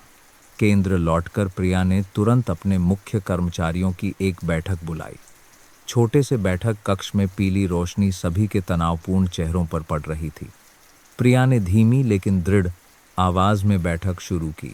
सब लोग, मुझे पता है कि पिछले कुछ समय से हम बहुत दबाव और खतरे का सामना कर रहे हैं, लेकिन मैं चाहती हूं कि आप समझें कि यह केंद्र सिर्फ एक आश्रय स्थल नहीं है। बल्कि आशा और पुनर्जन्म का प्रतीक है। हम किसी भी ताकत को इसे नष्ट नहीं करने देंगे। एक सुरक्षा गार्ड ने चिंतित आवाज में कहा, लेकिन प्रिया मैडम, जिन लोगों का हम सामना कर रहे हैं वे साधारण लोग नहीं हैं। उनके पास सत्ता है, पैसा है और वे हिंसा का उपयोग करने से नहीं हिचकिचाते। क्या हमारे पास उनका मुकाबला करने के लिए पर्याप्त ताकत है? प्रिया ने उसे दृढ़ संकल्प से भरी नजरों से देखा। हम शारीरिक रूप से उनसे कमजोर हो सकते हैं, लेकिन मुझे विश्वास है कि हमारा साहस और एकता हमारा सबसे मजबूत हथियार होगा। उनके पास पैसा हो सकता है, लेकिन उनके पास न्याय नहीं है। पूरा कमरा चुप हो गया। प्रिया के हर शब्द ने जैसे सभी में नई ताकत भर दी हो। केंद्र के प्रबंधक ने कहा, प्रिया मैडम सही कह रही हैं। हम यहाँ तक आ गए हैं, हम पीछे नहीं हट सकते। अगर आपको किसी चीज़ की ज़रूरत है तो हम आपकी मदद के लिए सब कुछ करेंगे। प्रिया ने सिर हिलाया। उसकी आंखें गर्मजोशी लेकिन दृढ़ता से भरी थीं। धन्यवाद सब लोग, लेकिन अब से हमें दोगुना सतर्क रहना होगा। केंद्र के सभी फाटकों और महत्वपूर्ण क्षेत्रों की कड़ी निगरानी की जानी चाहिए।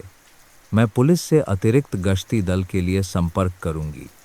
साथ ही मैं चाहती हूं कि हर कोई किसी भी असामान्य बात को नोट करे, चाहे वह कितनी भी छोटी क्यों न हो। बैठक के बाद प्रिया अपने दफ्तर में वापस आई।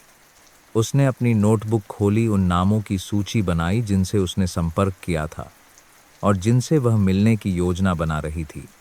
लेकिन जब वह फोन करने वाली थी तो उसके इनबॉक्स में एक अजीब ईमेल आया। यह बिना किसी प्रेषक पते के था, बस एक छोटा सा विषय था, बहुत देर होने से पहले रुक जाओ। प्रिया ने क्लिक किया। अंदर उसकी और मीरा की कैफे में सुबह की तस्वीर थी। उसका दिल अचानक बैठ गया। वे मुझ पर नजर रख रहे हैं, वह फुसफुसाई। एक बेचैनी की भावना तेजी से बढ़ी। तभी उसका फोन बजा। यह मीरा थी। प्रिया, मुझे लगता है कि हम पर नजर रखी जा रही है। अभी एक अजीब कार मेरे घर के सामने खड़ी थी और मैंने किसी को तस्वीरें लेते हुए देखा। मीरा ने चिंतित आवाज में कहा। प्रिया ने उसे शांत करने की कोशिश की। शांत रहो, मैं तुम्हारी सुरक्षा के लिए किसी को भेजूंगी, लेकिन तुम्हें सावधान रहना होगा। अकेले कहीं मत जाना।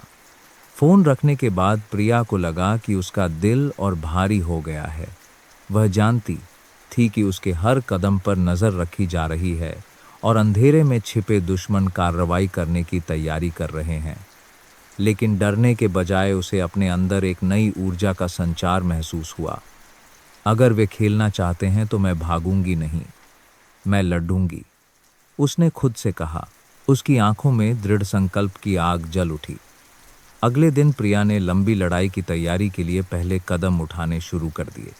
उसने वकीलों से संपर्क किया ताकि यह सुनिश्चित हो सके कि केंद्र की सभी संपत्तियां कानूनी रूप से सुरक्षित हैं। साथ ही उसने उन केंद्र की लोगों से संपर्क करने का तरीका ढूंढा जिनका मीरा ने उल्लेख किया था। भूमिगत संगठन के असंतुष्ट सदस्य। हालांकि यह आसान नहीं था, लेकिन उसे विश्वास था कि अगर वह दुश्मन को अंदर से विभाजित कर सकती है तो उसके पास जीतने का एक और मौका होगा। इस बीच खतरे और भी स्पष्ट होते गए। एक रात जब प्रिया देर तक काम कर रही थी, उसने खिड़की के बाहर से एक अजीब आवाज सुनी। वह आगे बढ़ी, पर्दा हटाया और आंगन में एक आदमी की परछाई देखी। उसकी आंखें सीधे उसके कमरे में देख रही थीं। प्रिया का दिल जोर जोर से धड़क रहा था, लेकिन उसने डर को हावी नहीं होने दिया। उसने फ़ोन से उसकी तस्वीर ली और तुरंत पुलिस को फ़ोन किया। मैंने अभी केंद्र के आसपास एक अजनबी को देखा है, कृपया तुरंत आएं, उसने दृढ़ आवाज़ में कहा। पुलिस 15 मिनट के भीतर पहुंची, लेकिन वह आदमी गायब हो चुका था। उन्हें बस केंद्र के गेट पर एक छोटा सा कागज का टुकड़ा मिला। उस पर लिखा था, इस बार यह सिर्फ एक चेतावनी है, हमें कार्रवाई करने के लिए मजबूर मत करो। कागज को हाथ में लिए हुए प्रिया को अपनी रीढ़ में एक ठंडक महसूस हुई, लेकिन वह बिल्कुल भी नहीं घबराई। वे मुझे डराना चाहते हैं लेकिन मैं झुकूंगी नहीं, उसने खुद से कहा। जब सुबह हुई प्रिया जानती थी कि लड़ाई वास्तव में शुरू हो चुकी है। श्री विक्रम के अतीत के साये अब न केवल उसे बल्कि उन मूल्यों को भी धमकी दे रहे थे जिनकी वह रक्षा कर रही थी। लेकिन उसके दिल में दृढ़ संकल्प की आग अभी भी जल रही थी। वह जानती थी कि जब तक वह हार नहीं मानेगी, वह जीतने का एक तरीका ढूंढ लेगी, चाहे आगे का रास्ता कितना भी लंबा और खतरनाक क्यों न हो। प्रिया तैयार थी। यह सिर्फ उसकी आशा की किरण केंद्र की और उन मूल्यों की कहानी का अंत नहीं था, यह सिर्फ शुरुआत थी। अगले कुछ दिनों में प्रिया ने खुद को आराम करने की इजाज़त नहीं दी। वह श्री रमेश द्वारा दी गई सूची में हर एक ताद की नहीं व्यक्ति से मिली, श्री विक्रम के पीड़ितों से लेकर उन लोगों तक जो उन भूमिगत संगठनों में काम करते थे जिनसे श्री विक्रम जुड़े हुए थे। हर मुलाकात ने नए टुकड़े, दर्दनाक कहानियां और ऐसे सच सामने लाए जिनसे उसका अपने लक्ष्य पर विश्वास और भी मजबूत हो गया। सबसे यादगार मुलाकातों में से एक श्रीमती शर्मा के साथ थी, जो कभी श्री विक्रम के स्वामित्व वाली एक कंपनी की अकाउंटेंट थीं। श्रीमती शर्मा अब बाहरी इलाके के एक छोटे से जर्जर घर में रहती थीं। उन्होंने पूरी दोपहर प्रिया को उन वित्तीय चालों के बारे में बताने में बिताई जो श्री विक्रम ने की थीं। तुम्हें पता है, श्रीमती शर्मा ने पश्चाताप भरी नज़रों से कहा, वह हमेशा क्रूर नहीं थे। शुरू में वह वास्तव में कुछ अच्छा बनाना चाहते थे, लेकिन सत्ता और महत्वाकांक्षा ने उन्हें बदल दिया। उन्होंने उन लोगों के साथ सहयोग करना शुरू कर दिया जिनसे उन्हें नहीं करना चाहिए था, और वहीं से सब कुछ गलत हो गया। प्रिया सुनती रही, हर विवरण को नोट करती रही। क्या आपको लगता है कि उस संगठन के लोग अभी भी सक्रिय हैं? श्रीमती शर्मा ने सिर हिलाया, उनकी आंखों में चिंता चमक उठी। मुझे यकीन है कि वे अभी भी हैं, और अगर तुम सब कुछ बदलना चाहती हो तो वे तुम्हें अकेला नहीं छोड़ेंगे। लेकिन मैं ये भी जानती हूँ कि उनमें ऐसे लोग हैं जो संगठन के तरीकों से सहमत नहीं हैं। अगर तुम उन्हें ढूंढ सको तो शायद तुम्हारे पास एक मौका होगा। श्रीमती शर्मा के घर से निकलकर प्रिया को लगा जैसे वह एक भूल भुलैया में भटक रही है। टुकड़े धीरे धीरे जुड़ रहे थे, लेकिन पूरी तस्वीर अभी भी धुंधली थी। वह केंद्र लौटी, लगातार काम करती रही। लंबी रातों में वह अपने द्वारा एकत्र किए गए सभी दस्तावेजों को फिर से पढ़ने में समय बिताती, संगठन की कमजोरियों की तलाश करती, लेकिन साथ ही वह केंद्र में लोगों की देखभाल करना भी नहीं भूली। प्रिया के लिए केंद्र न केवल दूसरों के लिए एक आश्रय था, बल्कि खुद के लिए भी एक आध्यात्मिक शक्ति का स्रोत था। एक शाम जब प्रिया अपने दफ्तर में दस्तावेजों की जांच कर रही थी, मीरा एक नए दस्तावेजों का बंडल लेकर आई।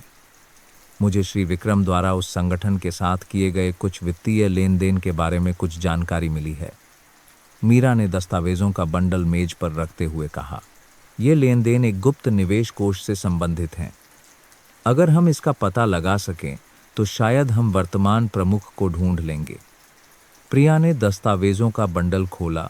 उसकी आंखें हर पन्ने को ध्यान से पढ़ रही थीं। धन्यवाद मीरा, ये हमारे लिए आगे बढ़ने की कुंजी हो सकती है। मीरा मुस्कुराई, लेकिन उसकी आंखों में अभी भी चिंता थी। प्रिया, क्या तुम सच में आगे बढ़ना चाहती हो? ये लोग किसी ऐसे व्यक्ति की तरह नहीं हैं जिसका हमने कभी सामना किया हो। वे सिर्फ कुछ दस्तावेजों की वजह से नहीं रुकेंगे। प्रिया ने सिर उठाया, उसकी आंखें दृढ़ थीं। मुझे पता है कि वे खतरनाक हैं, लेकिन मैं यह भी जानती हूँ कि अगर हम कुछ नहीं करते हैं तो वे कई और लोगों की जिंदगियों को बर्बाद करते रहेंगे। मैं चुपचाप खड़ी नहीं रह सकती। दोनों ने अगले कदम के लिए विस्तृत योजना बनाई। प्रिया ने पुलिस के साथ सहयोग करने का फैसला किया ताकि इन दस्तावेजों को सबूत के रूप में इस्तेमाल किया जा सके। लेकिन इससे पहले कि वह कार्रवाई कर पाती, एक अप्रत्याशित घटना घटी।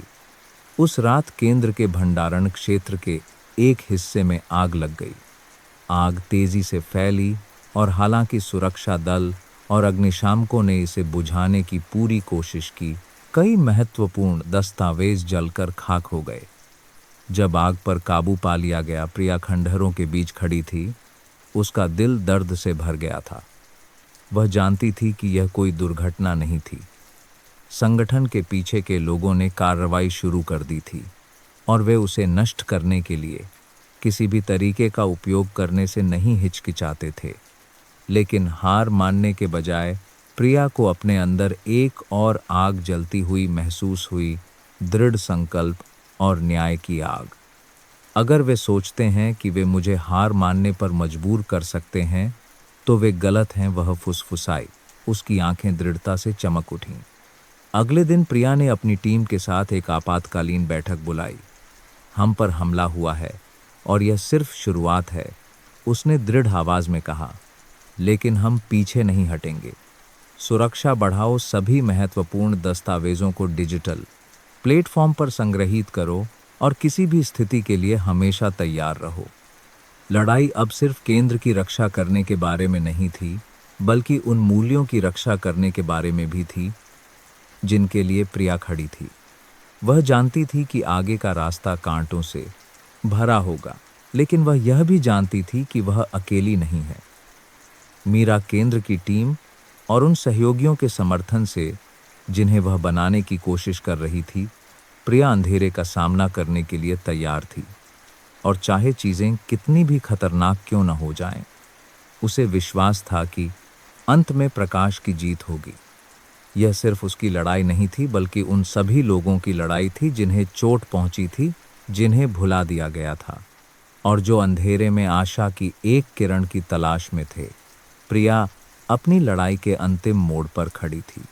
कई घटनाओं, नुकसान और खतरों के बाद उसे सबसे महत्वपूर्ण टुकड़ा मिल गया था, उस संगठन के प्रमुख की असली पहचान जिसका वह सामना कर रही थी। वह कोई और नहीं बल्कि श्री रमेश कुमार थे, वही आदमी जो कभी खुद को सहयोगी होने का दावा करता था। आग के बाद बचे हुए दस्तावेजों और संगठन के शिकार लोगों के बयानों के माध्यम से सच सामने आया।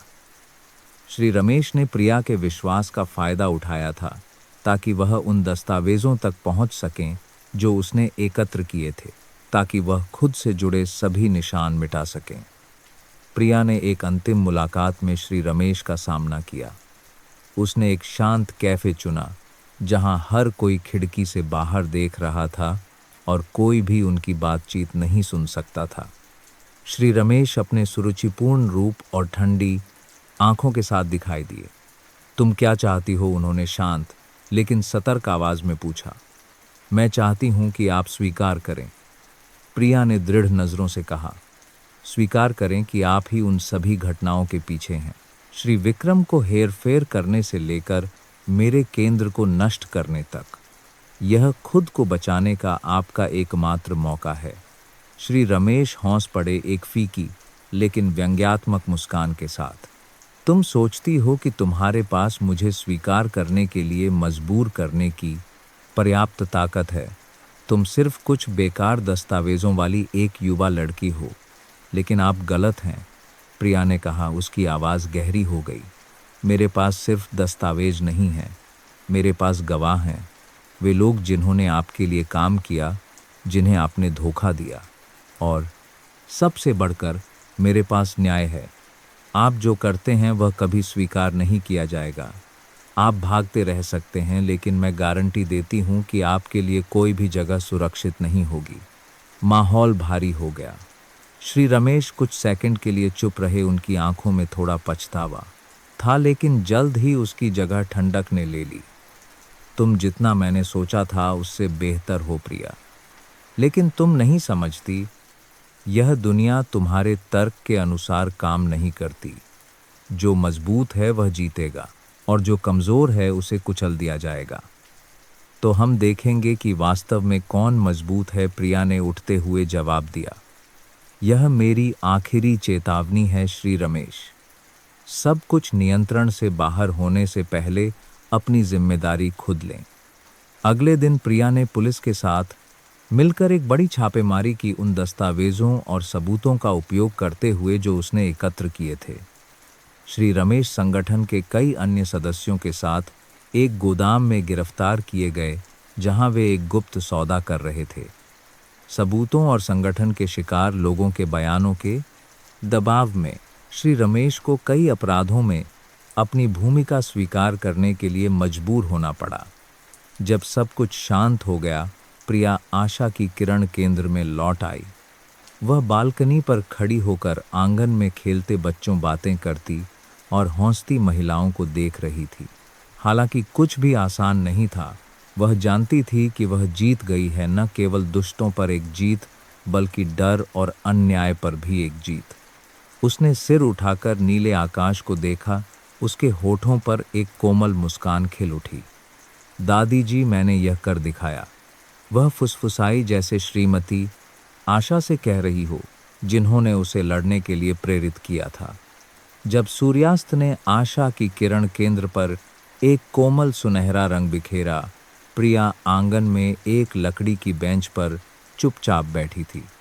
उसका दिल अब लड़ाई के दबावों से भारी नहीं था, लेकिन फिर भी कुछ खालीपन छोड़ गया था जिसे नाम देना मुश्किल था। उसने बच्चों को खेलते हुए देखा, उन उज्ज्वल मुस्कानों को देखा जिनका उसने कभी सपना देखा था। मैंने इस जगह की रक्षा की, लेकिन मेरा क्या? प्रिया ने धीरे से सोचा। उसकी आंखों में थोड़ी उदासी थी। अपने दिल में उसने महसूस किया कि हालांकि उसने केंद्र और उसके मूल्यों की रक्षा के लिए अनगिनत चुनौतियों को पार कर लिया था, लेकिन उसने अभी तक वह नहीं पाया था जिसकी उसे वास्तव में लालसा थी, खुद के लिए खुशी। कठिनाइयों और नुकसान के बीच प्रिया भूल गई थी कि वह भी एक परिवार घर कहलाने वाली जगह और सच्चे प्यार की हकदार है। अचानक मीरा एक कप गर्म चाय लेकर आई। प्रिया, मुझे लगता है कि तुम आराम करने और अपने लिए थोड़ी खुशी खोजने की हकदार हो। क्या तुम हमेशा यह नहीं कहती कि खुशी छोटी छोटी चीज़ों से शुरू होती है? मीरा ने कोमल लेकिन सार्थक आवाज में कहा। प्रिया मुस्कुराई, अपने दिल में गर्मजोशी महसूस करते हुए। तुम सही कह रही हो। शायद अब समय आ गया है कि मैं भागना बंद करूं और अपनी असली खुशी की तलाश में अपनी यात्रा शुरू करूं। उसकी आंखों में एक नई उम्मीद चमक उठी और अपने दिल की गहराई से प्रिया जानती थी कि वह एक और यात्रा का सामना करने के लिए तैयार है। एक ऐसी यात्रा जो लड़ने के लिए नहीं बल्कि ठीक होने और उस प्यार को खोजने के लिए है जिसकी वह हमेशा से लालसा रखती थी। लेकिन क्या उस रास्ते पर वह क्या पाएगी? क्या अतीत के घाव सच में भर जाएंगे या उसकी खुशी को नई चुनौतियों का सामना करना पड़ेगा? क्या प्रिया आखिरकार अपने लिए खुशी ढूंढ पाएगी? उसकी भावनात्मक और सार्थक यात्रा की खोज के लिए दूसरे भाग का इंतजार करें।